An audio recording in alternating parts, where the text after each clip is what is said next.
Hi, everyone.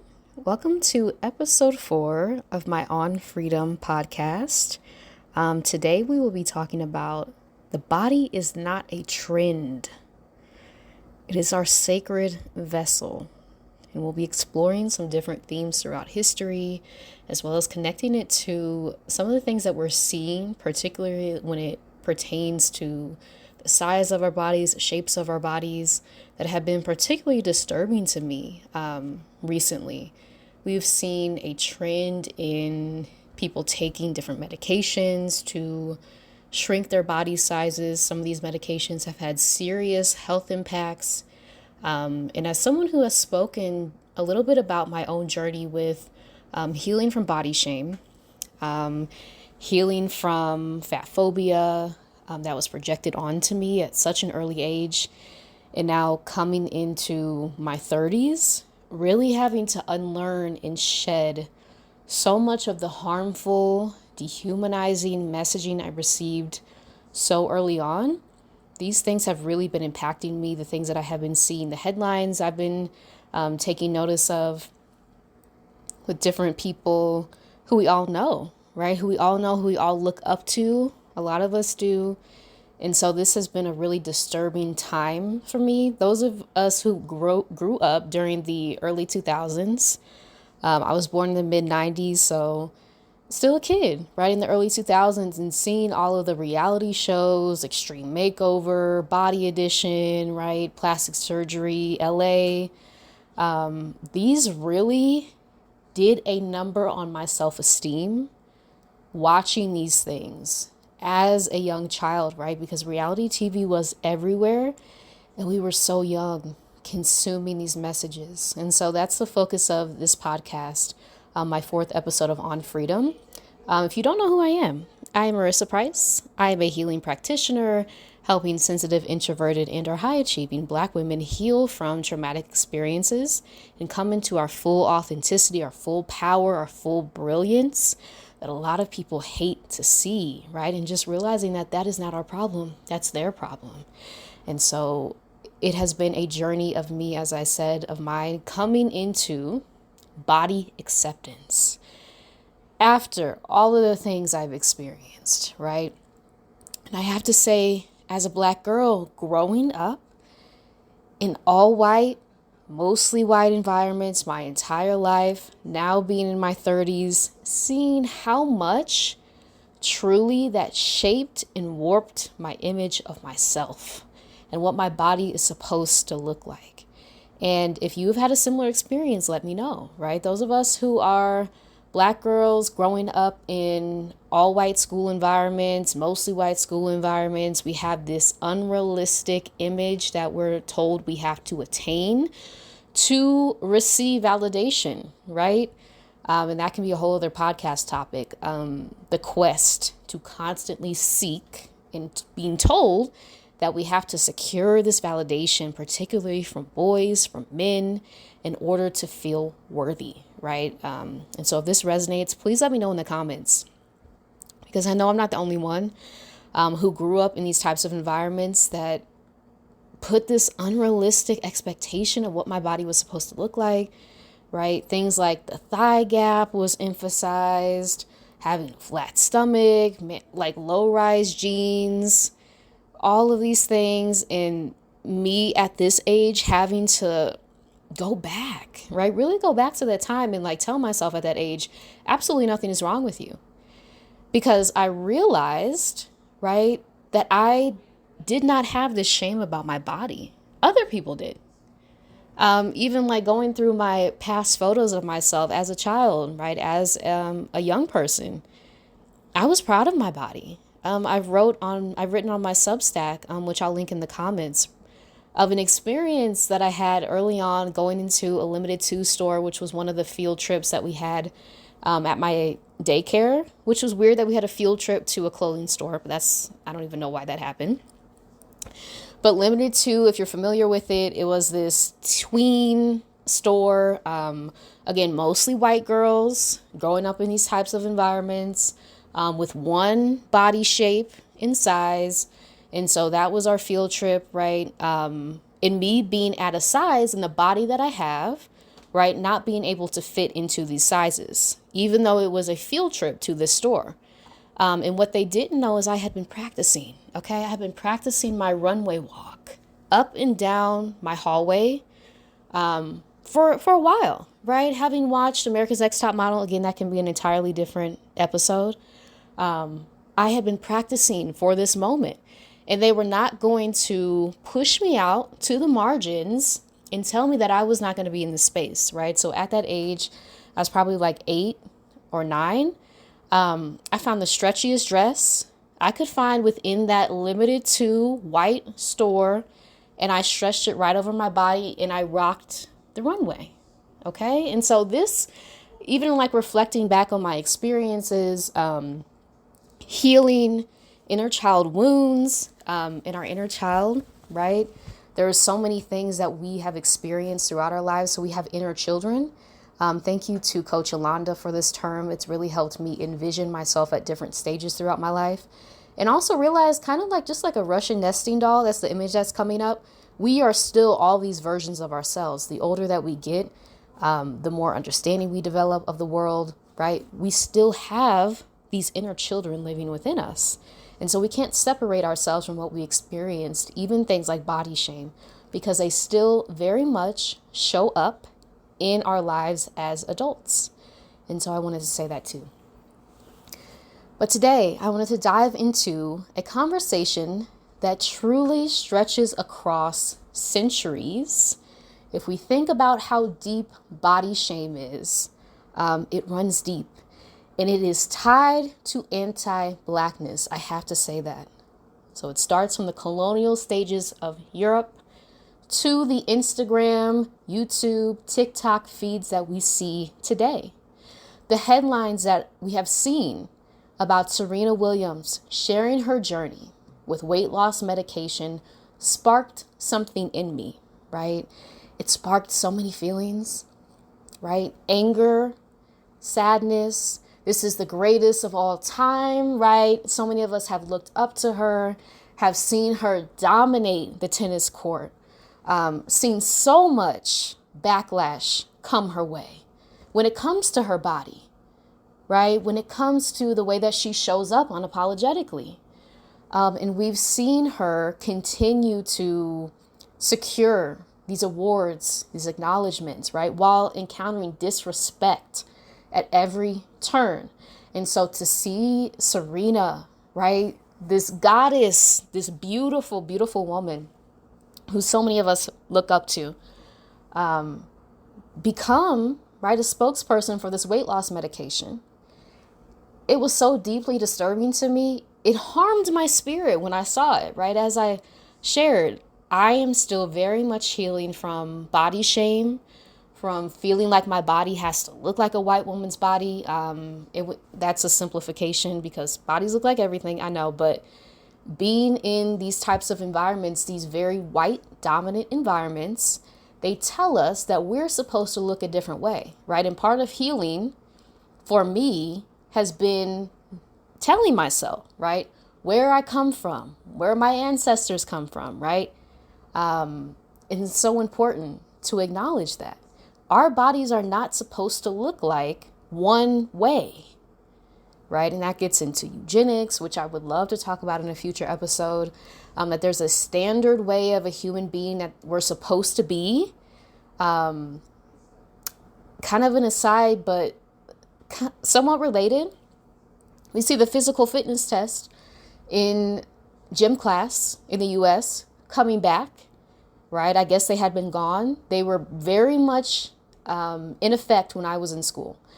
And my experiences trying to meet these metrics as if I'm a robot. Again, if we look at all the ways that the society tries to tell us that we're supposed to be a standard human being, and if we deviate from that, something is wrong with us.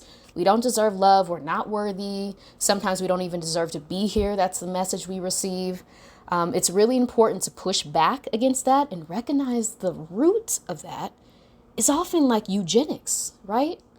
It's telling us through this fake science that has carried through so many things. The BMI, right? The body mass index that tells us that our bodies are kind of like a math equation. right? That we're supposed to be this, metrics, quantitative data. And if we don't match what someone else's standard, right, what they have told us is healthy, you can't tell health from the way somebody's body looks, but that's another topic, then something is wrong with us. That we're not deserving, that we're not worthy, we don't deserve love, we're not beautiful, all of these things. So it's very deeply ingrained, right? So I don't want this to be a debate about her personal choices. You can do what you want with your body. Those belong to her, her choice, right?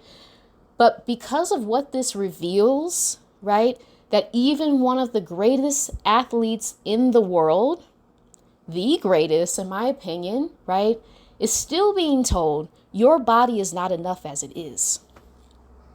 So I just want to sit with that. Even the greatest athlete in the world, the GOAT, Serena Williams, is being told your body is not enough as it is. You need to change something about yourself. And we see how powerful her body is. Here's a truth I want to anchor us in, right? The body is not a trend.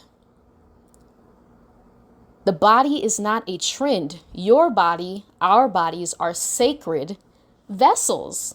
They house our life force. They house our essence, right? They're perfectly designed, created. When we forget that, we don't just lose connection with ourselves, we also fuel systems really designed to profit and gain more power and dominance from our self-doubt, from us thinking that something is wrong with us. Again, the greatest of all time is being told your body is not enough as it is. Right? And I think Serena had shared she had difficulty losing weight after her pregnancies. And as someone who has not had that experience, I absolutely do not want to speak on that. And again, it's her body. She can do what she wants with her body.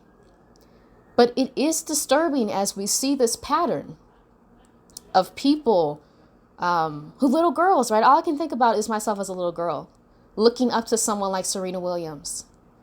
And I'm thankful there were representations of Black women on TV that I was able to see myself in within these wide environments, right? But the harm that could do to someone's their psyche that's still developing, right? Our brains are just like sponges at such an early age.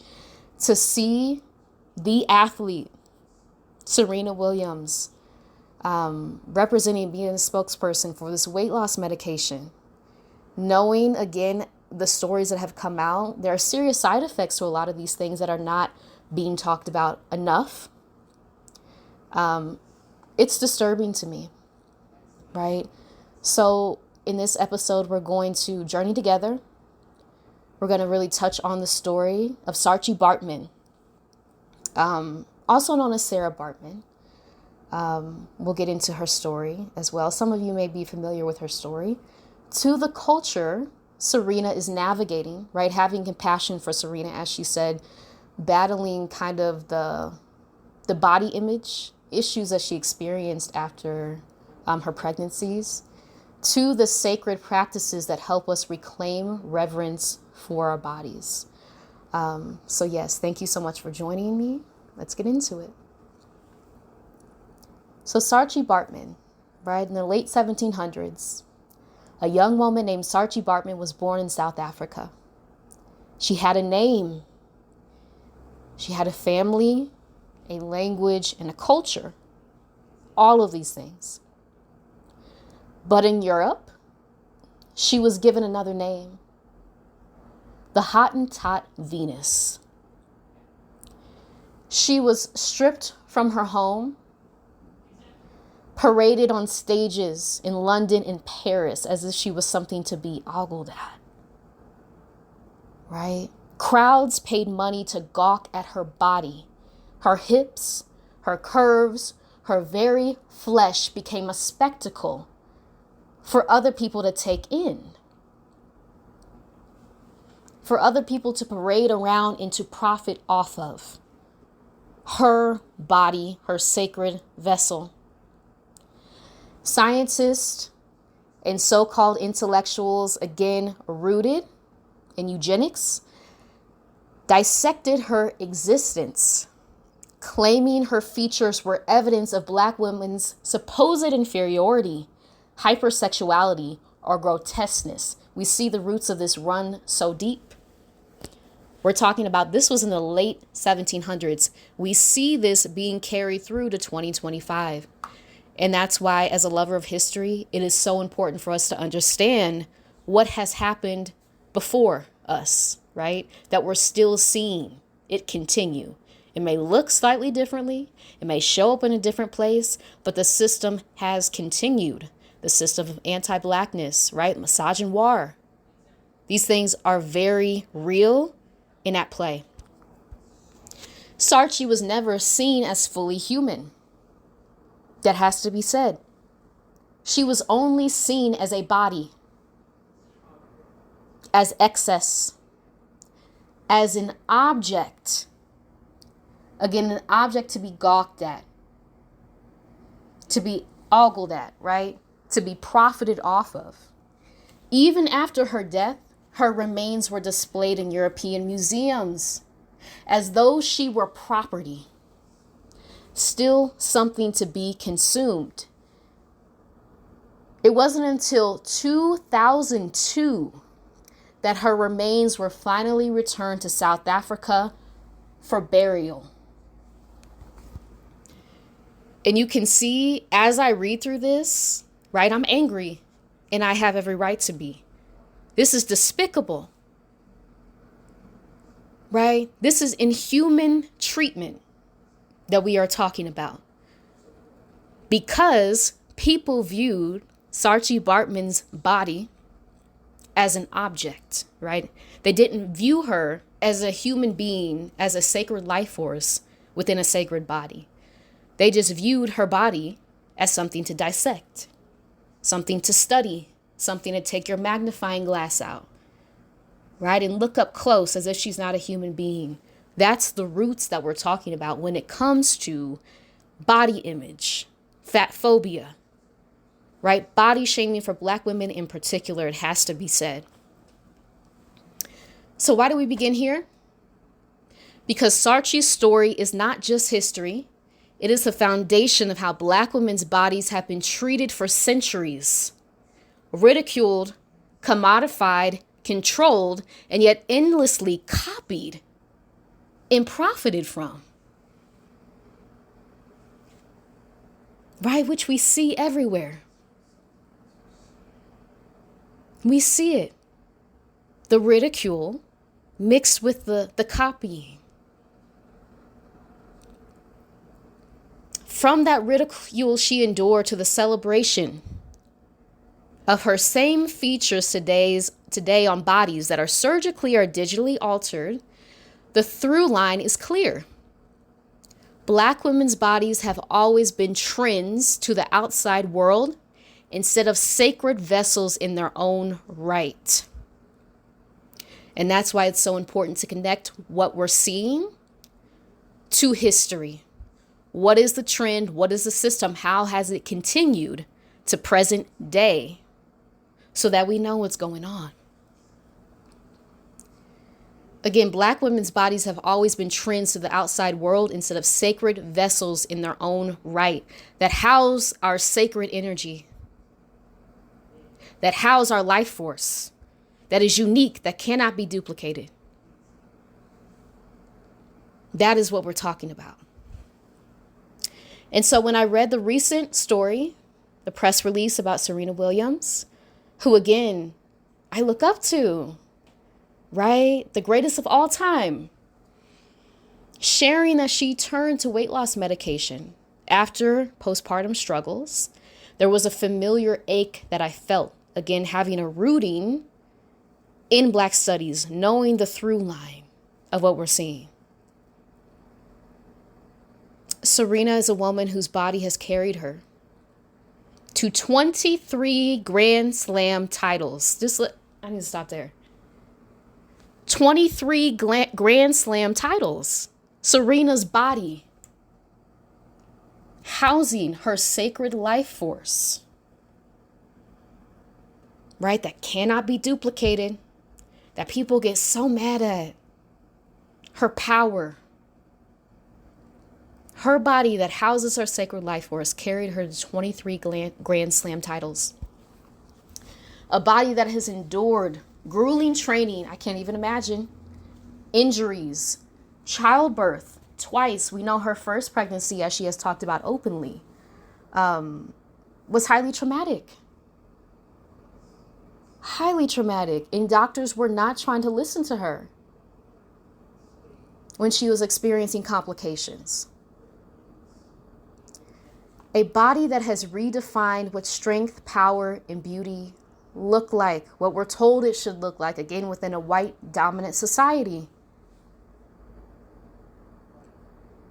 And still, right, Serena felt the need to justify, to explain, to fix. And again, I have to say, I don't know her story.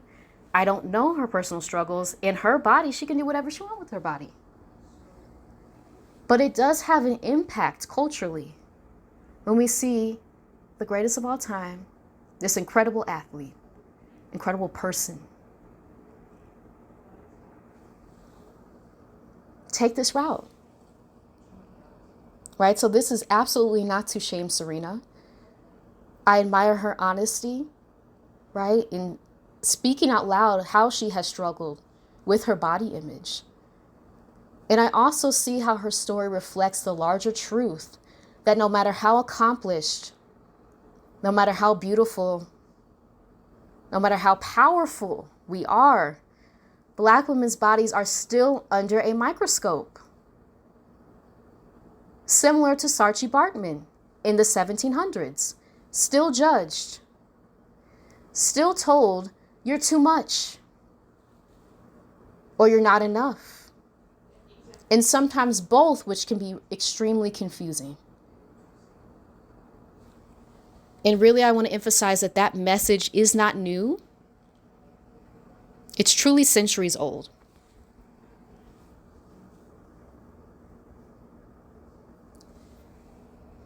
So this is the cost of living in a culture, in a society, in a world now steeped in body surveillance.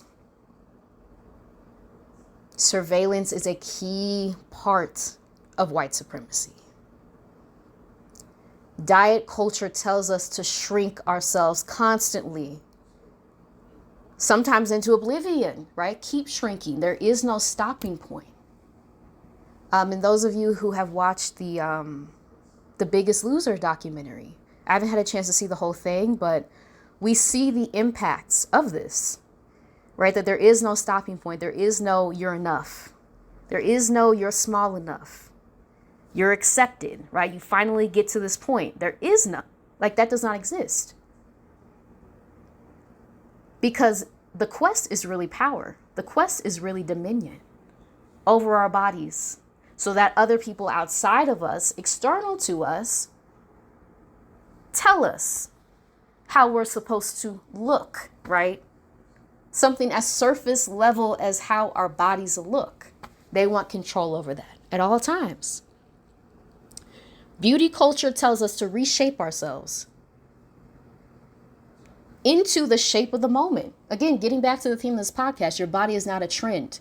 The shape that we're told that our body needs to take, it changes, it evolves. And who holds the power that tells us which shape we should have it in today?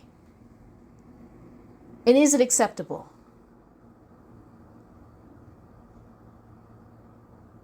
It's truly disturbing, right? Racial capitalism profits from our insecurities.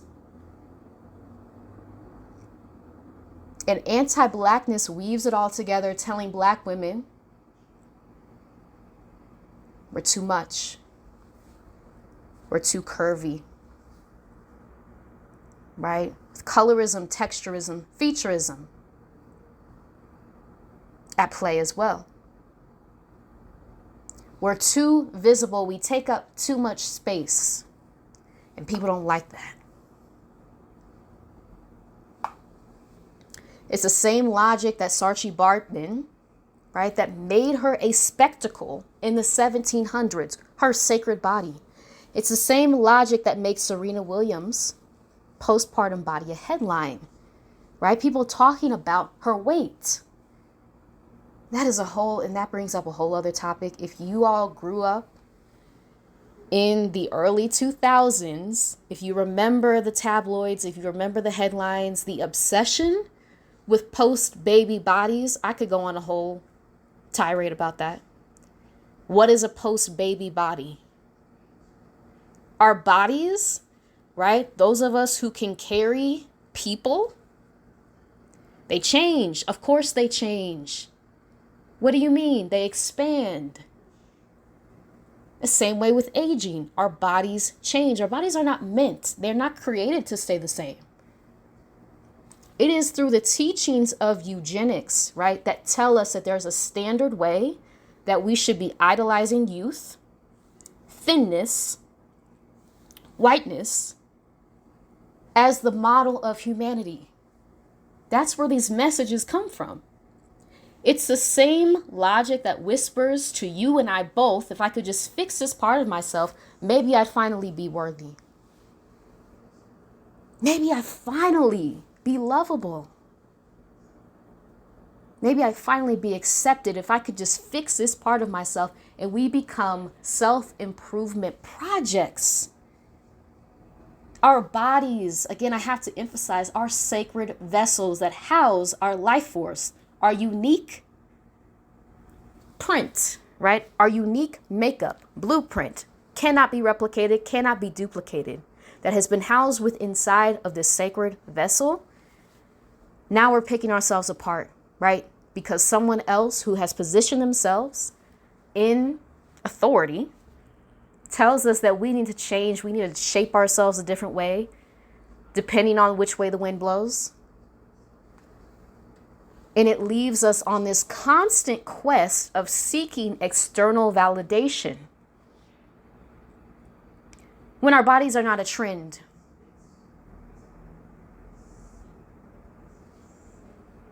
That whisper we hear that makes us doubt ourselves, that makes us question our worth, it's a lie.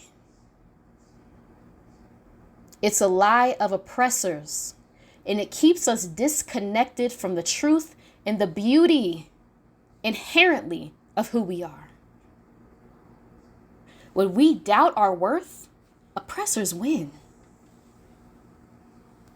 They keep us chasing, buying, hustling, performing, always seeking to reach for approval, for that stamp, for that acceptance that never truly comes. If I think back through my own experiences, right? As I was in trigger warning, if you are triggered by count calories, I'll just say that word, right? Dieting in general. But as a little girl, counting calories. How was I supposed to? I wasn't even supposed to know how to do that. Obsessively. Trying to seek out this stamp, trying to seek out from someone, please, someone just tell me that I'm worthy. I didn't receive that message, right? And that's the actual issue, what I really want to get to. That's the issue. That we're told that there are conditions to our worth. That's a lie. That's a lie. No, you come here worthy. Why else would you be here? I wrote a post on my Substack, which again, I'll link in the description section. Do trees question their worth? Do they question, why am I here? Do I deserve to be here? Are my leaves too big? Right? Am I too tall? Am I standing out too much? Am I taking up too much space? No, right? That's kind of preposterous to even think about that. So then why do we question our worth as a fellow living thing, right, on earth? We're taught to seek approval because it gives the people who are supposed to be approving of us power over us, dominion over us. Because now we're looking to them instead of checking in with ourselves, which is where the real power lies, to ask them, am I worthy? Am I enough? And of course, as people who are obsessed with power, they're going to keep moving the bar, right? Oh, just do a little bit more, a little bit. Now change this part about yourself. Now shape yourself a different way this week. And so breaking those chains, those mental chains that we are taught to seek approval from someone outside of ourselves that we're worthy, that's where liberation is.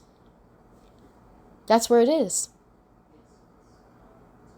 Affirming to yourself, sitting with yourself, I came here worthy. My body's a sacred vessel. My body's not a trend. I don't have to look like this person that you told me I have to look like. I come from a long line of lineage, right, of people whose bodies look like everything. Every shape, every size, every shade. And so, no, you're not going to tell me that. Right? You can tell it to me all you want, but I'm not going to take it in. I reject it. I will not take it into my being. Absolutely not. So how do we resist what we're experiencing, what we're seeing happen? We reclaim the beauty, the power of our bodies, reverence. We remind ourselves that our bodies are not a billboard. Right? They're not here for other people's consumption, other people's approval, other people's acceptance. They're vessels. They're sacred vessels created intentionally, carrying our spirits, memories, our lineages. That is what our bodies are for. We practice presence, something I've been speaking about a lot on my YouTube channel. Presence, right? Breath work, rest, joy, dance, adornment in any way that you want to, not as performance, because we're not performing for other people, but as nourishment for ourselves. What makes us feel good? What brings us joy? What brings us pleasure? In that being the guide, right? The arrow that leads us on the path that we're supposed to be on. Not someone else's approval, that they can move up and down, right to left as they so please. No, we're taking that power back for ourselves, right? Validating for ourselves, affirming to ourselves, my body is enough. My body's always been enough. And I reject the projected shame that you tried to place on me that did not exist. We build communities where every body is celebrated. Not measured, not compared, not commodified. Right? We have to talk about fatphobia as we are. We have to talk about ageism, ableism. Right? We have to understand how these systems, these intersecting systems at play, are informing our experience in our bodies, are informing how we view ourselves, our own bodies, right? The worthiness of who we are, of how much space we deserve to take up. And we also remember that resistance is not new. We have foremothers, right, to pull from, to be inspired by. Their work is still here for us to learn from, for us to be nourished by. As Black women, we have always reclaimed embodiment. by showing ourselves love and each other love, by dancing when we feel joyous, right? By touching, loving on ourselves, by practicing self-love, right? Leaning into the fact that we descend from lineages.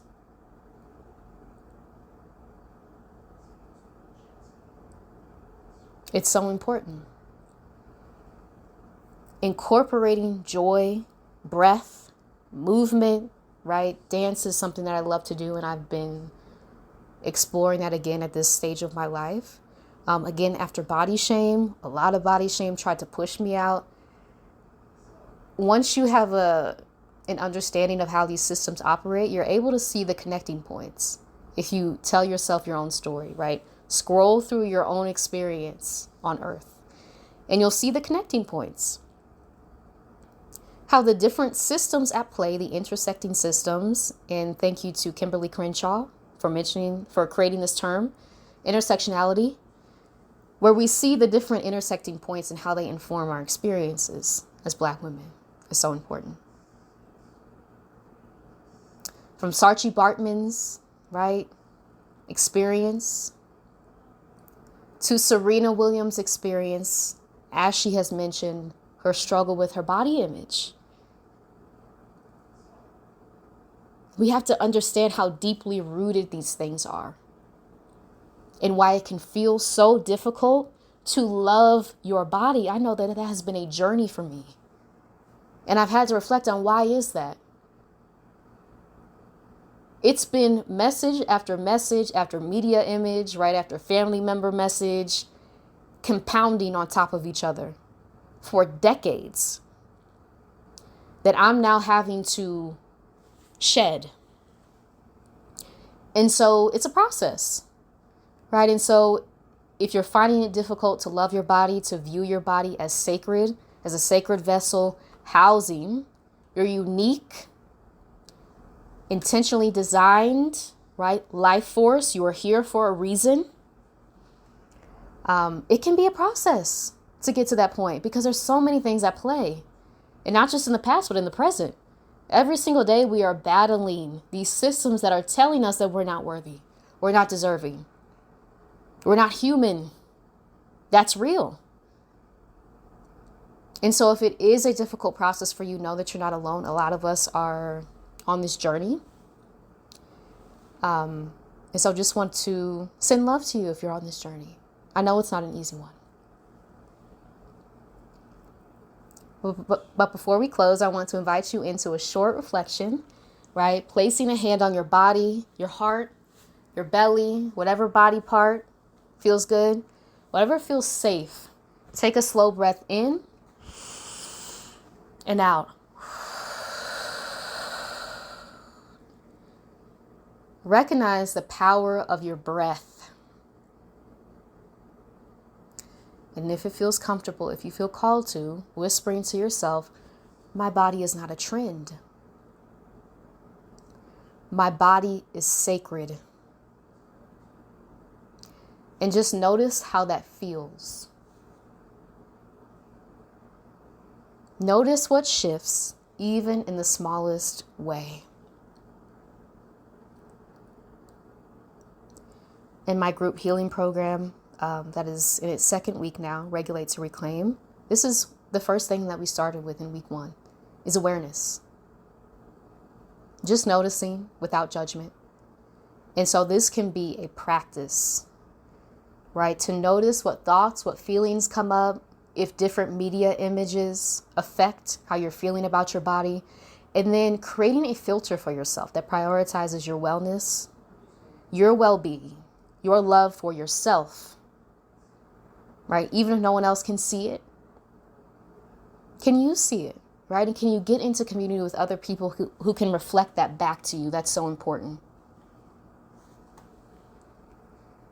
This is how we resist these systems.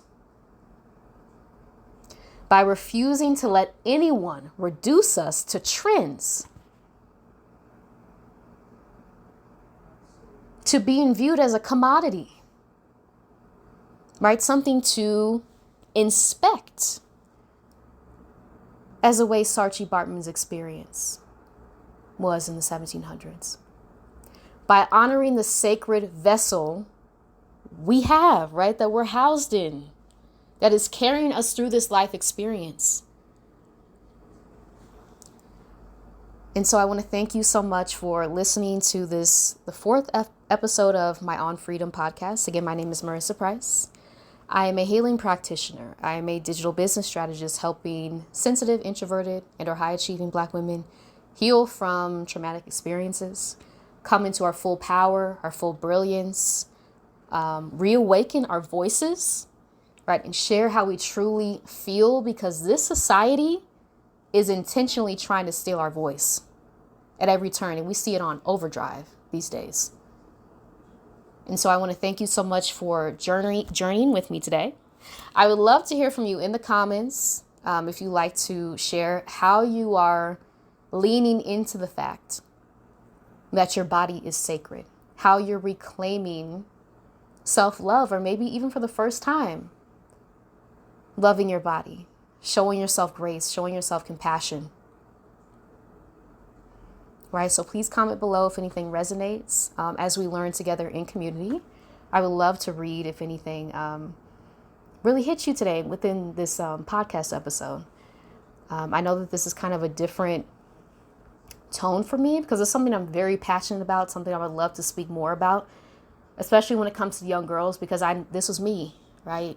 I was deeply affected by what I saw, by the people that I looked up to and what they were doing with their bodies. And so just seeing what is happening, the pressure to shrink, I had to connect it to history in order to have that clarity, right, that I now have at this age that I didn't know was happening. I didn't have the language when I was a girl. And so I hope that this was helpful. Please remember, your body is not a trend. Your body is your sacred vessel, right, carrying you through this life experience. And that's how it should always be regarded. So thank you so much for listening. Until next time, y'all. Bye.